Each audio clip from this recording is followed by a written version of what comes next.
The morning of my father's funeral, I stood on the front porch of the house I grew up in, watching my stepmother through the window as she rearranged the flowers. She knew I was there. She'd seen my truck pull into the driveway. And she still didn't come to the door. I knocked 3 times before she finally opened it, just a crack, her face arranged in that practiced mask of grief she'd been wearing for days. "Daniel, we talked about this," she said, her voice barely above a whisper. "The service starts in 2 hours. You should be getting ready." "I need to get my suit," I told her.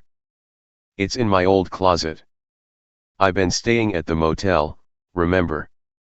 Because you said the house was too full of memories for me to be here." She didn't move. She just stood there, blocking the doorway with her small frame, wearing my father's robe like it had always been hers. The robe I'd bought him for his 60th birthday. The one with the faded elbow patches he loved because they reminded him of his grandfather. "Your things are packed," she said. "I left them on the back porch." I stared at her, not understanding. "What are you talking about?" "The suit was hanging in my childhood closet. You didn't need to pack it?" "Daniel." She sighed, like I was being difficult on purpose. "The house is being listed next week. I've had to go through everything. Your father left me with a lot to handle, and I can't be responsible for storing your memories on top of everything else." The sound of my father's casket arriving at the church 2 blocks away drifted through the morning air. The hearse had to pass by here. He would have hated the route. He always said the driveway was too long for anyone to get a good view of the house. I realized then that she wasn't going to let me in. Not to say goodbye to my childhood bedroom. Not to find the watch my grandfather gave me that was probably still in the nightstand drawer. Not to stand in the kitchen where my father and I used to make pancakes on Saturday mornings while she slept in. "Rebecca," I said, and I could hear how tired I sounded. "My father just died. I don't have the energy for this. Just let me get my suit and I'll go." "Your suit is on the back porch," she repeated. "And I need you to understand that after today, I won't be able to have you coming around anymore. It's too painful. And the new owners won't want a stranger on their property." The new owners. She'd already been talking to realtors before the body was cold. I knew because my mother's sister, Aunt Margaret, had been a real estate agent for 30 years and had heard Rebecca making calls from the hospital waiting room while my father was still unconscious. I could have pushed past her. I was twice her size. But my father was dead, and I was standing on the porch of the house he'd built with his own hands, and the woman he'd married 6 years ago was treating me like a trespasser.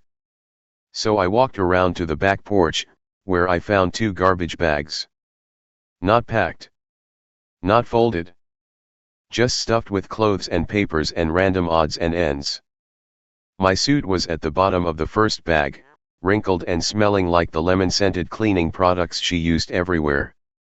I changed in the backyard, behind the oak tree my father and I planted when I was 12. It was the one place on the property she couldn't see from the kitchen windows. I remember standing there with my dress shoes on wet grass, pressing the wrinkles out of my suit pants with my palms, trying to figure out how a man loses his father and his home on the same day. The funeral was a blur of handshakes and mumbled condolences. My father's old war buddies. His colleagues from the machine shop. The neighbors who'd watched me grow up and who now looked at me like I was a ghost, showing up to the party but not really there. Rebecca gave a eulogy that made her sound like the devoted widow of a saint. She talked about how he'd found love late in life, how she'd given him purpose, how they'd built a beautiful life together in those final years. She didn't mention that my father had been perfectly fine before she came along. That he'd had purpose in his machine shop, in his garden, in the house he was proud of. She didn't mention that he'd wanted her to sell her condo and move in with him, and she'd refused until he signed the house over to both of them as joint tenants. When it was my turn to speak, I almost didn't do it. I had no words prepared. But I stood up anyway and told them about the pancakes. About the Saturday mornings when we'd get up at 5 and start cooking. About how he'd let me crack the eggs even though I always got shell in the batter. About how he'd never complained about the mess. I didn't mention Rebecca. I didn't mention how she'd slowly pushed me out of his life. How holidays had gone from being at the house to being at restaurants. How my calls started going to voicemail more often. How he'd started repeating things she said, as if he'd forgotten how to form his own opinions. After the service, the lawyer approached me in the church parking lot. He was a short, nervous man with glasses that kept sliding down his nose. His name was Mr. Patterson, and he'd been my father's attorney for 20 years. "Daniel, I'm so sorry for your loss," he said. "Your father was a good man. He thought the world of you." I nodded, still too numb to form words. "There's something I need to discuss with you," he continued, lowering his voice. "Your father came to see me 3 months ago. He was concerned about some things. He made some changes to his will and had me draft some documents I think you should know about." I felt a cold knot form in my stomach. He changed his will? To what? Mr. Patterson looked around the parking lot, as if checking for listeners. "I can't discuss the details here. And I don't want to give you false hope. But he specifically mentioned that he wanted you to have something. Something he didn't trust anyone else with. Rebecca doesn't know about this. She knows about the will. She was present when we discussed the distribution of assets. But she doesn't know about the other matter. Your father was very clear that it was between you and him. He handed me his card and told me to call his office in 2 days, after the initial period of grief had passed." Before I could ask more questions, I saw Rebecca making her way toward us, her heels clicking on the pavement like tiny hammers. Mr. Patterson nodded politely and disappeared into the crowd. Rebecca took my arm, her grip surprisingly strong for someone who acted so delicate. "Who was that?" she asked. "You seemed very cozy with him." "That was my father's lawyer. He wanted to offer his condolences." "Daniel." She squeezed my arm, not affectionately. "I hope you're not planning on making a fuss about things. Your father and I had an understanding about how we wanted our affairs handled. It would be a shame if you tried to complicate matters." "I don't know what you're talking about." "Of course you don't," she said, smiling at someone who was watching us. "You never do. You just show up and cause problems and then act like you have no idea why everyone's upset with you." That night, I sat in my motel room with the garbage bags spread out on the bed. There wasn't much of value. Some old shirts I'd left in my closet years ago. A box of books. Photos from my childhood that my father had kept in his nightstand. But there was one thing that didn't belong. Wedged between 2 college textbooks was a small envelope with my name on it. In my father's handwriting. I opened it carefully, my hands shaking. "Daniel. If you're reading this, then I'm gone. And Rebecca has probably already started making things difficult. I'm sorry for that. I should have seen it sooner. I should have protected you. I want you to know that I never stopped loving you. And I never forgot who you are. There's a safe in the house. It's hidden behind the old oak paneling in my workshop. Rebecca doesn't know about it. No one does. I built it myself 30 years ago. The combination is your birthday. And the day you finally graduate college. And the day I knew you were going to be okay. But that last one, you'll have to figure out for yourself. Because I knew you would. Don't let anyone take what's yours. Love, Dad." I read the letter 5 times. Then I laughed. Then I cried.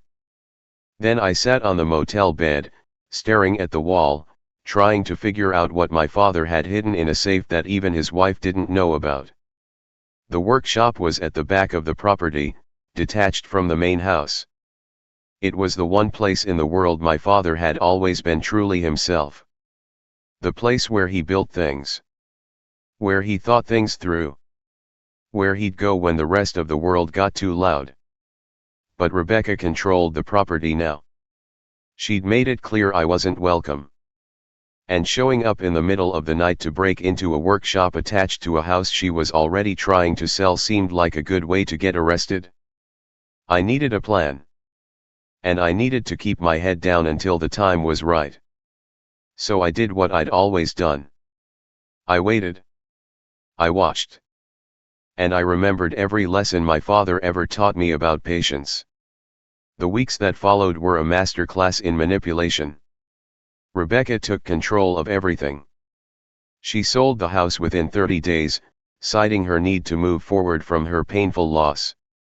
She listed it for $80,000 less than it was worth, which made the real estate agents in town shake their heads. But she didn't care. She wanted it gone. She wanted me gone. The day the house sold, I called Mr. Patterson. He confirmed what I already knew.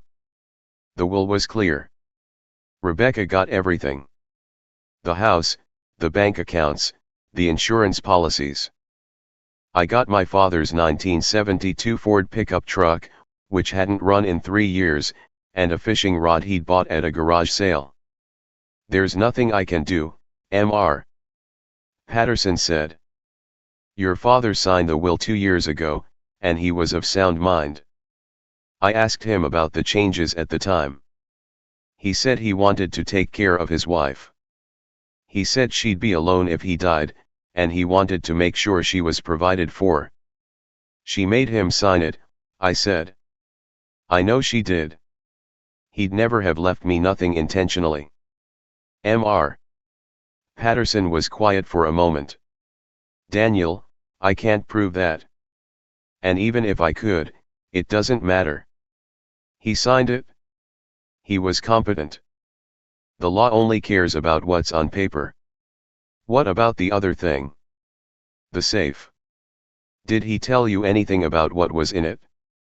"I don't know what was in it. He only told me that he wanted to make sure you knew about it. He said you'd know what to do when the time was right." "But Daniel, the house is sold. The new owners take possession in 2 weeks. Whatever was in that safe, you need to get to it before they do." That night, I drove past the old house. The porch light was on, which meant Rebecca was still there, packing her things. She'd hired movers and a cleaning crew and was systematically erasing every trace of my father's life. I could see through the windows as she directed the workers like a general commanding troops. The workshop was in darkness. But I knew what my father would have told me. Never rush. Never panic. And never let anyone see you coming. I waited until the night before the new owners were supposed to take possession. Rebecca had already moved out, spending the final days at a hotel while the cleaners prepared the house for its new residents. I knew because I'd been watching. I'd been documenting every trip she made, every car that pulled into the driveway, every time the security lights went on and off. I parked my truck 2 blocks away and walked the rest of the distance through the back fields. The property was dark, but I could see the outline of the workshop against the moonlight. My father's old workshop. The place where he'd taught me how to use a hammer without hitting my thumb. The place where I'd told him I was getting married, and he'd hugged me so hard I thought my ribs would crack. The lock on the workshop door was new. Rebecca had changed it, probably to keep out burglars or curious neighbors. But my father had shown me a secret years ago, a gap in the foundation that led to the crawl space. I'd used it to sneak in and out when I was a teenager, usually to avoid the wrath of my mother, who had been difficult in her own way before she left us. I squeezed through the space, feeling the old dirt and spider webs against my face. The workshop smelled like oil and sawdust and my father's tobacco, which he'd given up 20 years ago but kept a pouch of in his toolbox for sentimental reasons. The oak paneling was at the back of the shop, covering the wall where he'd hung his tools. I pulled at the edge of the panel, and it swung open on hidden hinges, revealing a safe that looked older than I was. It was olive green, with a combination dial that had been worn smooth by his fingers. I thought about his letter. The combination was my birthday. And the day I finally graduate college. And the day he knew I was going to be okay.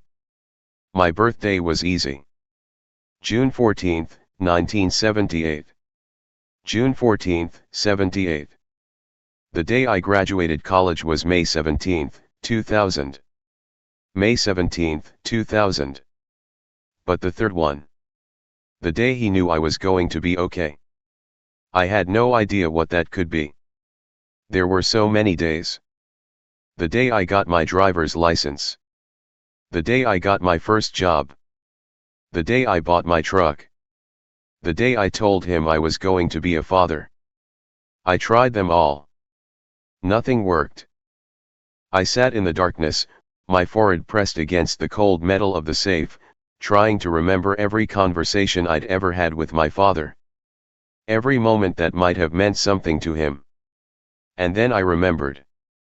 The day I told him I was getting divorced. He'd asked me if I was going to be okay. And I'd said yes, I think so. And he'd said that's not what I asked. I asked if you were going to be okay. And I'd said I don't know. And he'd said that's the right answer.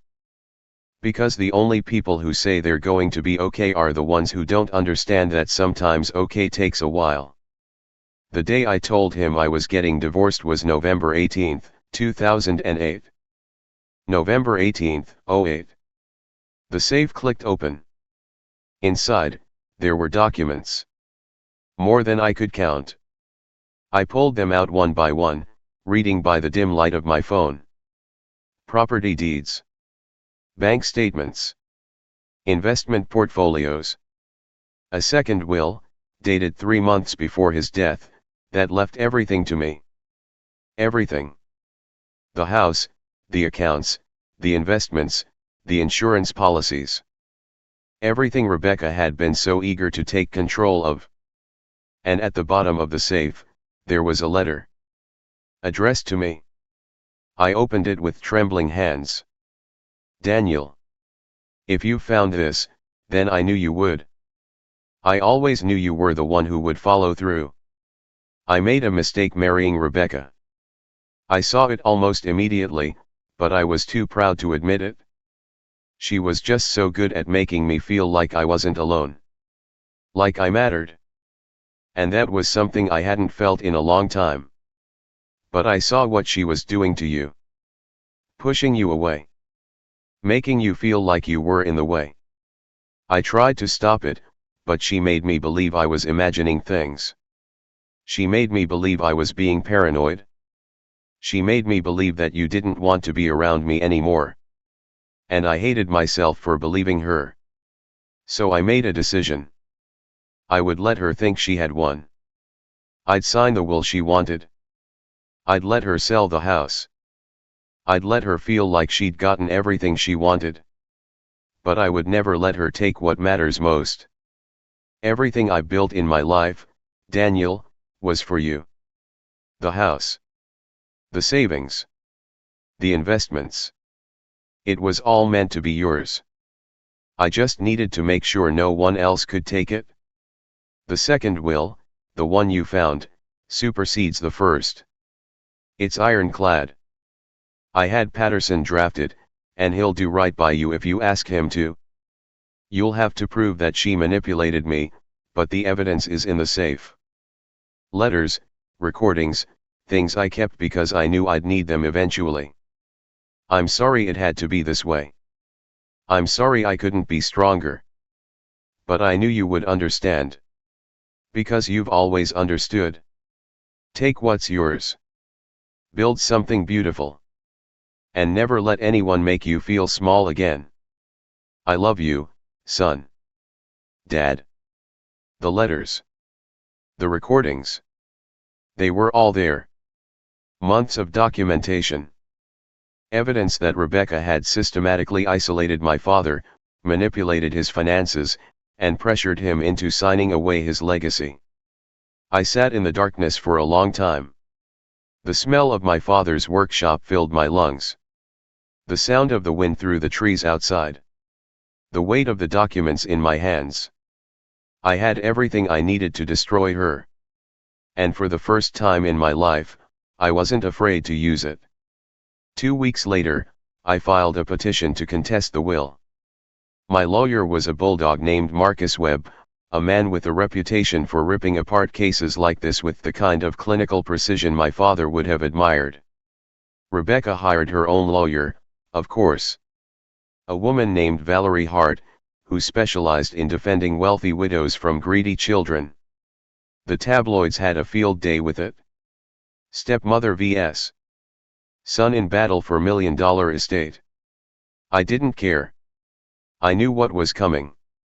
The hearing was held in the county courthouse, the same building where my father had gone to get his marriage license for his second wedding. I sat at the petitioner's table with Marcus, watching Rebecca across the room. She looked composed. Controlled. She was wearing a cream-colored suit and pearls, the picture of a grieving widow unjustly attacked by a bitter stepson. "Daniel, please keep your composure," Marcus whispered. "She's going to try to get a reaction out of you." "She won't get one," I said. "I learned patience from the best." Valerie Hart rose to present her opening statement. She painted me as a grasping, entitled son who wanted to take away the security of a woman who had loved my father deeply. She spoke of Rebecca's devotion, her sacrifices, her heartbreaking loss. She painted me as the villain, motivated by greed and resentment. Then it was Marcus's turn. He rose slowly, adjusting his glasses in a way that reminded me of Mr. Patterson. "Your Honor," he said, "I'd like to begin by reading a letter. A letter written by the decedent, Daniel Peterson Sr., 3 months before his death. It was found in a safe that only the petitioner knew about." The courtroom went quiet. I watched Rebecca's face carefully. For the first time, I saw a flicker of doubt. Marcus read my father's letter aloud. Every word. The admission that he'd been manipulated. The confession that he'd signed the first will under duress. The proof that Rebecca had systematically worked to push me out of his life. When he finished, the courtroom was silent. I could hear the old clock ticking on the wall, counting out the seconds. Then Marcus introduced the evidence. Letters Rebecca had written to my father, pressuring him to cut me out. Recordings of phone calls where she'd threatened to leave him if he didn't do what she wanted. Bank statements showing she'd been transferring money to a secret account for years. "I submit this evidence to the court," Marcus said, "to prove that the decedent signed the original will under conditions of coercion and duress. And I submit the second will, drafted 3 months before his death, which clearly states his intention to leave his entire estate to his son, Daniel Peterson Jr." Valerie Hart objected. She argued that the recordings were inadmissible, that the letters were taken out of context, that I'd fabricated the evidence to steal from a grieving widow. But Marcus had done his homework. He had the chain of custody for every piece of evidence. He had witnesses who could authenticate the recordings. He had everything he needed to prove what I already knew: Rebecca had spent years manipulating my father, and she'd finally gone too far. The judge took a week to deliberate. I didn't sleep much during that time. I kept going over every detail in my mind, trying to find the flaw, the chink in the armor. But there was none. The day of the verdict, I walked into the courthouse with a calm I didn't feel. Rebecca was already there, looking pale and thin. Her lawyer was whispering furiously in her ear, but Rebecca wasn't listening. She was staring at me with something I'd never seen in her eyes before. Fear. The judge read the ruling in a monotone voice. The original will was invalidated. The second will was upheld. Everything my father had owned was now mine. Everything. The house, which Rebecca had already sold, had to be bought back at market value. The proceeds from the original sale had to be returned. The money she'd hidden in her secret account had to be forfeited. The insurance policies, the investments, all of it had to be turned over to me. Rebecca had nothing. Less than nothing. She'd spent months planning a life of wealth and comfort, and in one morning, it all came crashing down. She tried to appeal. She tried to make me look like the villain. But I had the evidence. I had my father's words. And I had a little piece of my father's heart that I'd held onto for all these years. After the hearing, I walked down the courthouse steps and into the sunshine. My phone rang almost immediately. It was Marcus. "Congratulations," he said. "You did it?" "Marcus, I didn't do anything.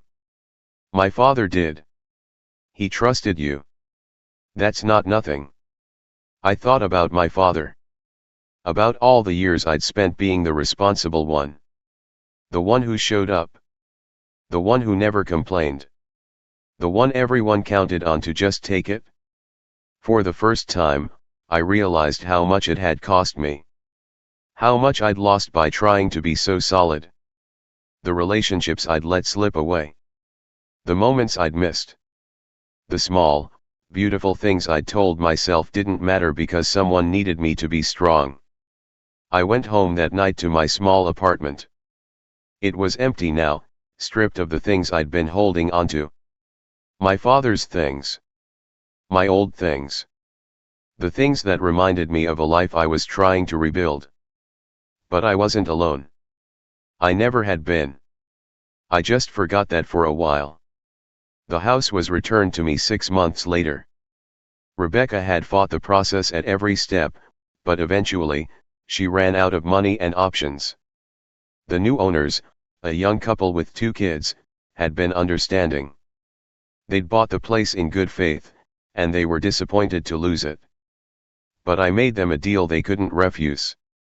I sold them the house for the price they'd paid, with a promise to keep the property in good condition. It meant losing a piece of my father's legacy. But it meant honoring the neighborly spirit he'd always believed in. Rebecca tried to contact me dozens of times. She sent letters. She called. She even showed up at my workplace once, begging me to stop the legal proceedings. She'd lost everything, she said. Her reputation. Her savings. Her future. She had no one left. I listened to her pleas without saying a word. She looked broken in a way I'd never seen her before. The confident, manipulative woman I knew was gone. In her place was someone who had finally realized that her actions had consequences. But I couldn't find it in my heart to help her. Not after what she'd done to my father. Not after what she'd put me through. "I'm sorry," I told her. "But I can't fix this for you. You made your choices. Now you have to live with them." She cursed me. Called me heartless. Said my father would have been ashamed of me. But I knew that wasn't true. My father would have understood. He'd always understood. It's been a year since my father died.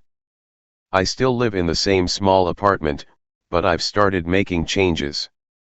I bought back some of my father's old things from the estate sales Rebecca held. I found his fishing rod, the one he left me in the will, and I've started using it on weekends. I've reconnected with some of my old friends.